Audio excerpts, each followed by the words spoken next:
रक्षाबंधन के त्यौहार पर बाजारों में खूब रौनक देखने को मिल रही है और इस दौरान बहनें अपने भाइयों के लिए स्पेशल राखियां भी खरीदती हुई नजर आ रही हैं। बाजारों में रौनक बढ़ी हुई है और यहाँ पर दुकानों में भीड़ भी नजर आ रही है क्योंकि जो बहना है वो अपने भाइयों के लिए राखियां खरीदती हुई नजर आ रही हैं। किस किस तरह की मार्केट में राखियां हैं, आज हम उन पर भी बातचीत करेंगे कि किस तरह की राखियों का ज़्यादा चलन हो रहा है।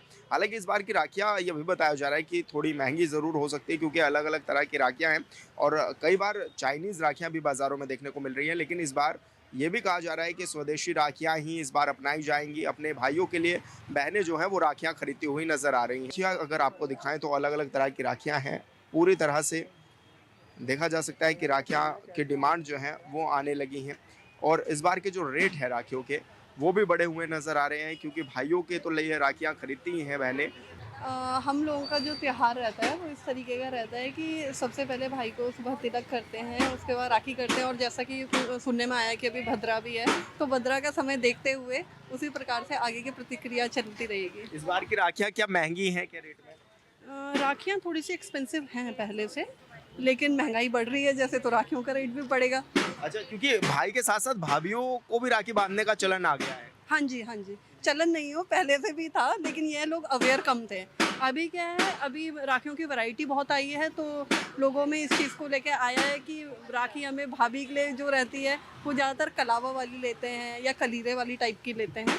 तो चलन अच्छा, जो एक ये भी चीज देखने में आ रही है कि लोग चाइना की जो राखियां हैं उनसे दूर भागते हुए नजर आ रहे हैं और कह रहे हैं कि स्वदेशी राखियां ही अपनाएं। आप इसको किस तरह से देखते हैं, क्या कहेंगे इस पर?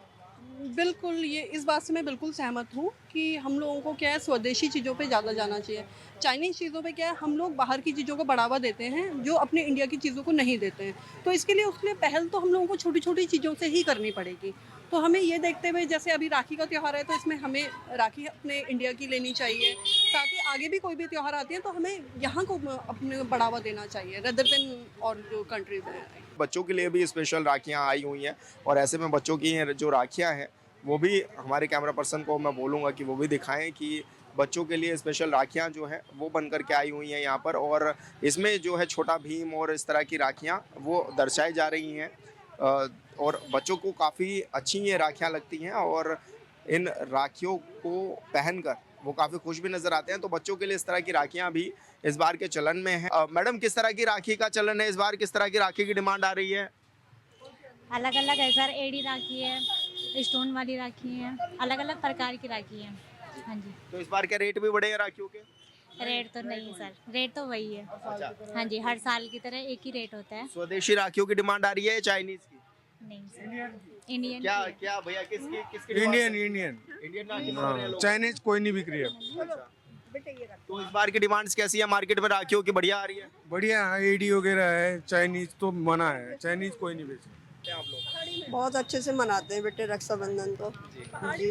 किस तरह से मनाते हैं, क्या क्या करते हैं इस दिन? क्या करता है, रोज सब पता नहीं क्या क्या करता है।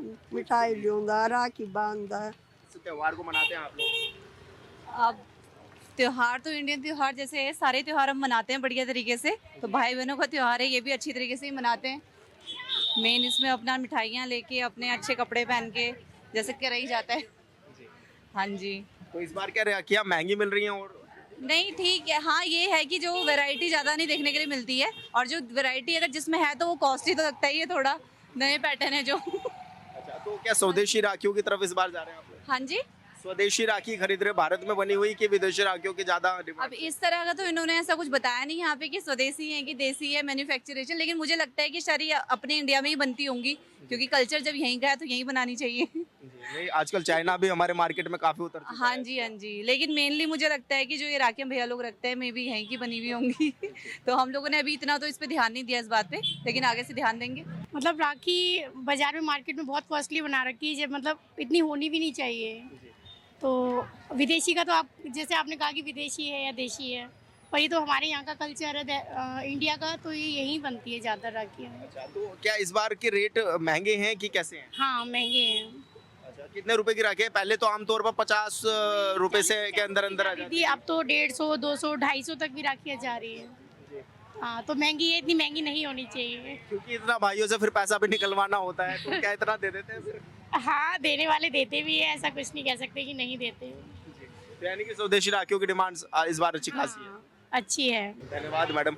तो ये देखा जा सकता है कि स्कूटियों पे भी आकर के भाइयों के लिए राखियां खरीदी जा रही है। मैडम किस तरह से आप लोग मनाते हैं इस त्योहार को? पहले तो मुहूर्त ही देखा जाता है, जैसे राहु काल लगता है। इस बार 10 सवा 10 बजे मुहूर्त बताया गया है। बाकी राखी तो पूजन होती है पहले हमारे यहाँ पर, फिर राखी बनाई जाती है। अच्छा, तो अच्छा खासा पैसा मिल जाता है भाई के लोगों से? बहुत अच्छा बहुत अच्छा फिर मिला। उसके बाद शॉपिंग भी करते होंगे? हाँ, शॉपिंग फिर उसे हम सोचते हैं उसे कैसे यूज़ करना है। बिल्कुल, थैंक यू। तो इस बार कहा जा सकता है कि काफ़ी राखियों का चलन इस बार मार्केट में है और कई राखियां आ रखी हैं। हालांकि इन पे रेट भी लिखे हुए हैं, कोई 80 रुपये की राखियां हैं तो 100-150 रुपये तक ये राखियां पहुंच जा रही हैं। रेट इस बार के ये बताया जा रहा है कि इस बार थोड़े राखियों के रेट बढ़े हैं। हालांकि इस बार ये भी अपील प्रधानमंत्री नरेंद्र मोदी ने भी की थी कि भारत में बनी चीज़ों को ही प्रमोट करें, उन्हीं से संबंधित जो चीज़ें हैं वो खरीदें। और इस बार ये भी देखा जा रहा है कि जब मार्केट में लोग पहुँच रहे हैं तो वो कह रहे हैं कि भैया स्वदेशी राखी ही दीजिए। रक्षाबंधन को लेकर खासा माहौल जो है वो बना हुआ है। बाज़ारों में लोग आ रहे हैं रक्षाबंधन पर और राखियां खरीदते हुए भी नज़र आ रहे हैं। ऐसे में कुछ स्कूली बच्चे भी हैं जो भी अपने भाइयों के लिए राखियां लेते हुए भी नज़र आ रहे हैं। और कहा जा सकता है कि पूरी तरह से मार्केट में इस बार स्वदेशी राखियों की जो होड़ है वो भी लगी हुई है और अलग अलग तरह के लोग यहाँ पर मौजूद हैं कि इस बार हम लोग स्वदेशी राखियों की तरफ ज़्यादा जा रहे हैं, चाइनीज़ राखियों से थोड़ी दूरियाँ बना रहे हैं। क्या कहेंगे आप इसको लेकर? क्या आपको भी लगता है कि हमें स्वदेशी राखी खरीदनी चाहिए जो इंडिया में बन रही है? हाँ, हमें वही लेनी चाहिए। अच्छा, तो आप भी रक्षाबंधन किस तरह से मनाती है? अपने भाई को किस तरह से प्यार करते हैं या राखी बांध के उसके साथ पूरा अच्छे से, मतलब राखी का त्योहार मनाते हैं, उसके साथ मिठाई मस्त, और फिर वो थोड़ा गिफ्ट वगैरह देता है, थोड़ा नोक-झोंक होती है फिर। अच्छा, मतलब आमतौर पर जैसे लड़ते हैं भाई बहन तो इस दिन क्या पूरा प्यार रहता है आपस में? इस दिन प्यार आ जाता है भाइयों पे, पैसे मिलते हैं ना इसलिए। उससे उस दिन फिर बाद में तो लड़ाई ही होनी। तो आपको भी लगता है कि स्वदेशी राखी खरीदनी चाहिए सबको, चाइना के जो सामान है उनसे दूरियां बनानी चाहिए? जी जरूर बनानी चाहिए दूरियां, अपना देश का माल अपना भी इस्तेमाल करो जी। अच्छा, तो क्या लग रहा है इस बार क्या राखियों के रेट बढ़ गए हैं पहले की तुलना में? नहीं, वो ही है सेम, ज़्यादा नहीं बढ़े हैं। नहीं है बढ़े, रेट नहीं बढ़े हैं, वही रेट है जो हर साल लेते हैं, वही रेट है।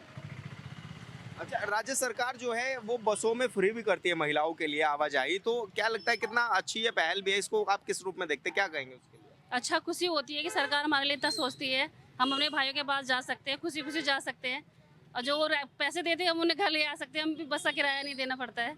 अच्छा लगता है क्योंकि बहनों का इस बार ज़्यादा खर्चा हो जाता है, मिठाई भी लेकर के जानी है, राखी भी लेकर के जानी है, महंगी राखियाँ। हाँ, तो हमारा पैसा बच जाता है, उतना हमारे सेफ हो जाता है। हर तरह की राखियाँ बिक रही है मार्केट में। इस बार काम ही वैसे ही चल रहा है। तो क्या रेट बढ़े हैं क्या राखियों पर? नहीं, रेट वही है। रेट भी यानी कि वही है। और बच्चों के लिए स्पेशल राखियाँ भी यहाँ पर मौजूद हैं जो कि जिन पर टैडी लगे हुए हैं छोटे छोटे, और इस तरह की राखियाँ जो हैं वो काफ़ी चलन में भी है। और यहाँ पर आपको और राखियाँ भी दिखाएंगे कि किस तरह की मार्केट में जो राखियाँ हैं वो अवेलेबल हो गई हैं। क्योंकि ये देखिए छोटे भीम से जैसी जो राखी हैं, और इसी के साथ ही यहाँ पर ये गुड्डे बने हुए हैं वो वाली राखियाँ हैं। हालांकि जो राखियाँ हैं, क्योंकि पहले ये भी कहा जा रहा था कि राखियों पर इस बार रेट काफ़ी बढ़ सकते हैं, लेकिन 10 रुपये 20 रुपये से ये राखियाँ स्टार्ट हो गई हैं और 50 रुपये तक की राखियाँ ये बता रही हैं मैडम कि इनके पास मौजूद हैं। और अलग अलग जो कार्टून्स हैं, कार्टून स्टिक्स हैं, वो इन राखियों पे दर्शाए गए हैं। हालांकि अभी क्योंकि मार्केट में अक्सर ये भी देखा जाता है कि मोदी योगी की राखी भी आती है, वो भी हम ढूंढने की कोशिश कर रहे हैं कि क्या वो भी इन राखियों में राखियाँ हैं क्या। मैडम, आपके पास मोदी योगी को लेकर भी कोई राखी है क्या, जो मोदी योगी की जो राखी आती है? हालांकि मैडम अभी मना कर रही हैं कि वो इनके पास नहीं है अवेलेबल, लेकिन इस तरह की कई राखियाँ मार्केट में आती हैं और लोग उन राखियों को बढ़ चढ़ कर खरीदते हैं। मोदी योगी तक राखी पहुंचाई जाती है, सैनिकों तक राखी पहुंचाने का काम किया जाता है, और जो देश की सीमा पर डटे हुए हैं सैनिक, उनके लिए भी राखियां खरीदी जाती हैं, उनको भी राखियां पहुंचाई जाती हैं। और भारत में ये चलन भी है कि अपने जो सेना के जवान हैं जो हमारी रक्षा में तत्परता के साथ खड़े हुए हैं, दिन रात हमारी सुरक्षा में खड़े हैं, उन तक भी राखियां पहुंचाई जाती हैं। तो बहनें बढ़ चढ़ कर अपने भाइयों की कलाई पर तो राखी बांधती हैं, लेकिन उन देश के वीर सपूतों के लिए भी राखियां भेजती हुई नजर आती है। ऑनबिल टीवी के लिए देहरादून से विशाल गर्ग। पूर्व मुख्यमंत्री हरीश रावत जी हमारे साथ मौजूद हैं। सर, पंचायत के रिजल्ट आ गए, किस रूप में आप उस रिजल्ट को देख भी रहे हैं? क्योंकि एक तरफ तो बीजेपी कह रही है कि हमने काफ़ी अच्छा प्रदर्शन किया, उधर कांग्रेस भी कह रही है कि अच्छा रहा। भाजपा वालों से एक बात पूछो ना कि आपने ऐसा अच्छा प्रदर्शन किया, आपके प्रदेश अध्यक्ष, जिला अध्यक्ष, आपके विधायक, आपके मंत्री, हाँ, आपके लीडर्स, उनके सब सगे अड़ोसी पड़ोसी, चाहने वाले, सब रिश्तेदार नातेदार, जिनको भी उम्मीदवार बनाया, जनता ने सबको हरा दिया। यही चाहत है, यही जीत है भाजपा की, जब पूछिए ना। और बहुमत किसके पास है, देहरादून में देख लो ना। प्रीतम सिंह के घर में इस समय जीते हुए 18 जिला पंचायत के सदस्य बैठे हुए हैं, कह रहे हैं कि साहब ये क्या हुआ। और आपने आरक्षण को हथियार के रूप में इस्तेमाल करके एक नौजवान को, होनहार नौजवान को, जो जिला पंचायत को हो सकता है नया स्वरूप देता, नई बातें करता है, नई उम्र के साथ नई दिशा देने का काम करता है, उसको वंचित कर दिया। यही तुम्हारे सत्ता की उपलब्धि है। और जनता ने भाजपा को नकारा है। पहले नंबर पर कांग्रेस, दूसरे नंबर पर निर्दलीय, तीसरे नंबर पर भाजपा। निर्दलियों में आधे कांग्रेस के दलीय, आधे से ज़्यादा कांग्रेस दलीय है। हरीश रावत जी खुश नजर आ रहे हैं इस चुनाव से? हाँ बिल्कुल, निश्चित तौर पर पहली बार उत्तराखंड की जनता ने 2014 के बाद अपने सवालों को वोट दिया है। लोगों ने अपने सवालों पर 2014 के बाद कभी वोट ही नहीं दिया। 2017 में नहीं दिया, 18 में नहीं दिया, 19 में नहीं दिया, 22 में नहीं दिया, तो इसलिए, और 24 में नहीं दिया।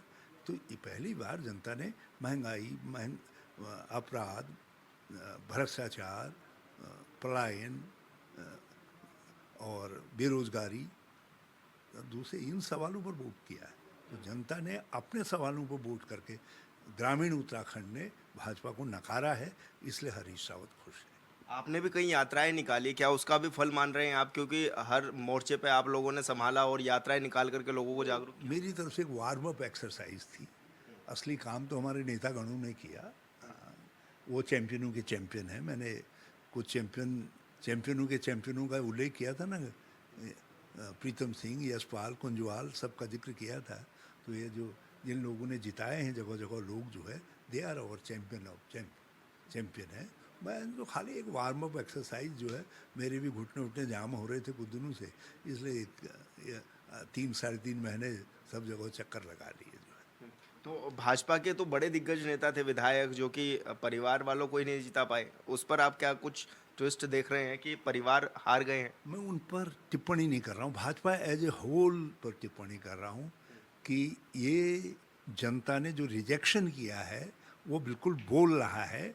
उनके रिश्तेदार, नातेदार, खासम खास दूसरे दस्तूरदार जो हारे हैं, उनके उसको लेकर। ऐसा नहीं है, हमारे यहाँ भी कुछ लोगों के हारे होंगे, लेकिन सत्ता के लोग हैं आप, और सत्ता के अहंकार के साथ लड़ रहे हो, और एक नहीं लड़ रहे हैं, दर्जनों दर्जन हारे हैं भाजपा के।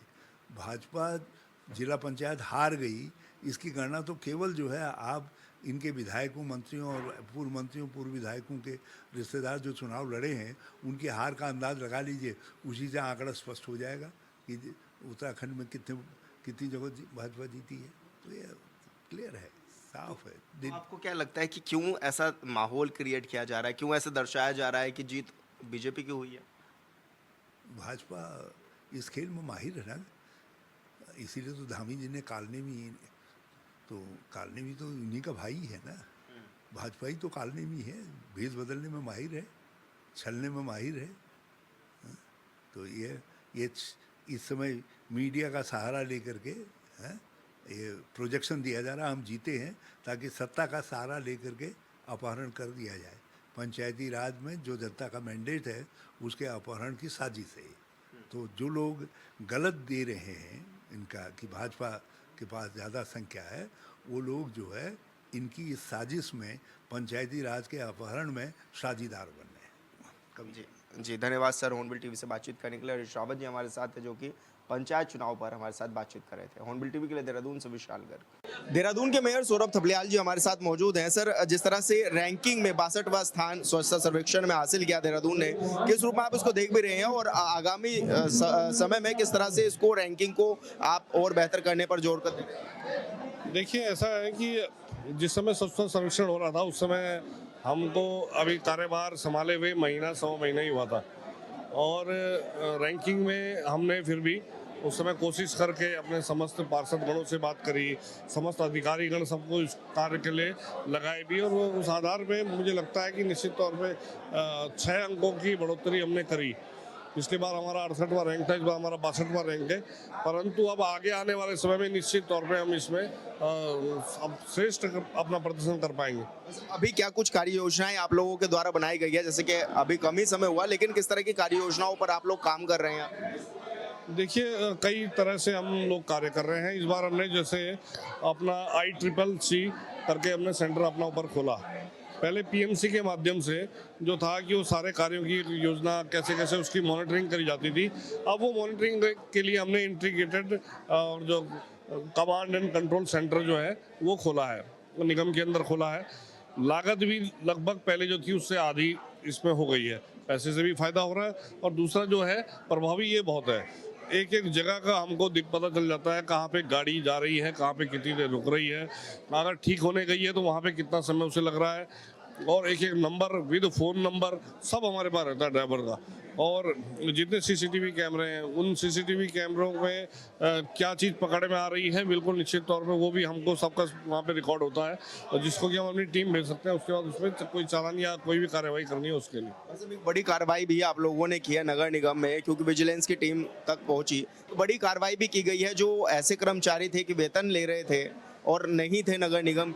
देखिए ये इसमें एक हमने इसमें रिपोर्ट लिखाई है और पुलिस इसमें तहकीकात कर रही है, उसके बाद ही मामला सामने आ पाएगा। अच्छा भाई साहब, क्योंकि राजधानी में अक्सर ये पानी की एक बड़ी समस्या रहती है कि अक्सर पानी जल भराव जैसी स्थिति हो जाती है, उसको लेकर के क्या कुछ आप रूपरेखा तैयार करा रहे हैं कि लोगों को निजात मिल पाए इस भरे हुए पानी? देखिए भाई साहब, इसके लिए एक सिंचाई विभाग ने एक योजना तैयार करी, जो योजना 6,000 करोड़ रुपए की है, जो कि पूरे देहरादून शहर के लिए है। वो 6-7 हज़ार रुपये के बीच में 6-7 हज़ार करोड़ रुपए के बीच में वो योजना है। तो अभी तो हम जो निगम है, निगम का बजट तो इतना नहीं है, तो हम लोग छोटी कहीं पे हम ये देख रहे हैं उसकी वैकल्पिक व्यवस्था क्या हो सकती है। जैसे हमने क्या करा कि नालियाँ जो थी वो नालियाँ साफ कराई, कहीं पे हमने क्या किया नालियों के तल को और गहरा कराया ताकि जो पानी है वो निर्बाध तरीके से वहाँ से बह सके। इसी प्रकार हमने अपनी JCB मशीनों के माध्यम से, छोटी बॉबकट मशीनों के माध्यम से जो नाले हैं उन नालों में, नदियों में हमने उसके तल को और गहरा कराया। जो उसमें कचरा है, गाद है, कीचड़ है और लोग मलबा भी उसमें डाल देते हैं, जो मकान बनाया उसका मलबा उसमें डाल दिया, वो सब हमने बाहर निकाला। 29,000 मीट्रिक टन जो हम पे रिकॉर्ड है उतना हमने वहाँ से मलबा निकाल के उसको साइड किया। इस बार आप देखेंगे तो बरसात में जो नदियाँ हैं उनसे घरों के अंदर पानी घुसने की जो घटना है वो कम सामने आई है, तो वो जो नदियों का तल हमने गहरे किए उसकी वजह से हुआ है। तो निश्चित तौर पर हम लगातार इस तरह की योजनाएं हम लोग बना रहे हैं जो जनता के हित में हो, अपने शहर के हित में हो। 1 लाख वृक्षारोपण हमने का इस बार टारगेट लिया और 98,000 वृक्ष हम लोग अभी तक लगा चुके हैं। और जो है एक लास्ट हम एक कार्यक्रम ऐसा करेंगे जिसमें 2000, क्योंकि ये बहुत बड़ी बात नहीं है, हमने 2000 वृक्षारोपण है, हम उसे बड़े अच्छे तरीके से सब लोग मिलके करना चाह रहे हैं, क्योंकि आखिरी के 2000 उसमें वृक्ष हम ही अभी और लगाने हैं और अपना टारगेट हम बड़े आसानी से पूरा कर लेंगे। पर्यावरण को संरक्षित करने का तो आप लोग काम ही कर रहे हैं, लेकिन प्लास्टिक मुक्त कब हो पाएगा देहरादून के, इसको लेकर भी कार्य योजना तैयार कर रहे हैं? बिल्कुल निश्चित तौर पे, जहाँ हमने एक तरफ तो वृक्षारोपण किया, दूसरी तरफ हमने कपड़े के बैग्स बांटने का भी काम किया। हमने युवाओं में, युवतियों में जो हमने बाहर समाज से हमारे साथ देने के लिए आए, कुछ NGO आए, उन सबको भी बैग्स बांटे और उनके साथ साथ वहाँ जिस क्षेत्र में हमने वृक्षारोपण किया वहाँ पे भी हमने कपड़े के बैग द्वारा जो बैग हैं वो अपने बांटने का काम किया और प्लास्टिक मुक्त रहे इसका भी संदेश दिया। अभी एक बड़ा अभियान इसमें चलाने की आवश्यकता है जिसमें समाज के सारे वर्गों को, सबको साथ में लेने की आवश्यकता है। वो कार्य भी निगम बहुत जल्दी करने वाला है, क्योंकि हाउस टैक्स भी इस बार आप लोगों के नेतृत्व में काफी बड़ा है, नगर निगम की इनकम भी बड़ी है, उसके कितने फायदे आप लोगों को मिल रहे हैं? देखिए उसके फायदे जो हैं वो जनता को ही मिलेंगे, क्योंकि निगम में जितना यहाँ पर टैक्स बढ़ेगा, इनकम बढ़ेगी, वो जनता के ही हित में कहीं ना कहीं उपयोग होने वाली है। और एक सामूहिक हित में उपयोग होने वाली है। निश्चित तौर पे जितना रेवेन्यू निगम का बढ़ता है वो कहीं ना कहीं जनता के हित में या ग्रीनरी में, कहीं पार्क में, कहीं सड़कों में, कहीं नालियों में और अपनी बच्चों के खेलने के सामानों में, उनके झूलों में ऐसी जगह लगने वाला है। हर घर तिरंगा अभियान आप लोग क्योंकि चला भी रहे हैं, तो किस तरह से ये अभियान आप चलाएंगे? देखिए, एक हमारी भारतीय जनता पार्टी जो है और बूथ स्तर तक जाके हमारे कार्यकर्ता जो हैं वो सब अपने प्रमुख कार्यकर्ता और जनता को साथ में लेते हुए और हर प्रत्येक घरों में जाएंगे और एक अलग जगाने का काम करेंगे। अपने तिरंगे के प्रति हम सबके मन में तो एक भावना है ही और उसको और जगाने का काम करेंगे। एक देश प्रेम की भावना पूरे अपने भारतवर्ष में रहे, अपने तिरंगे के प्रति सम्मान रहे, ऐसा भारतीय जनता पार्टी का उद्देश्य है। धन्यवाद भाई साहब, हॉर्नबिल टीवी से बातचीत करने के लिए। मेयर देहरादून को आप सुन रहे थे सौरभ थपलियाल जी को, जो बता रहे थे कि क्या कुछ उनकी प्राथमिकताओं में है और किस तरह से वो काम भी कर रहे हैं। हॉर्नबिल टीवी के लिए देहरादून से विशाल गर्ग।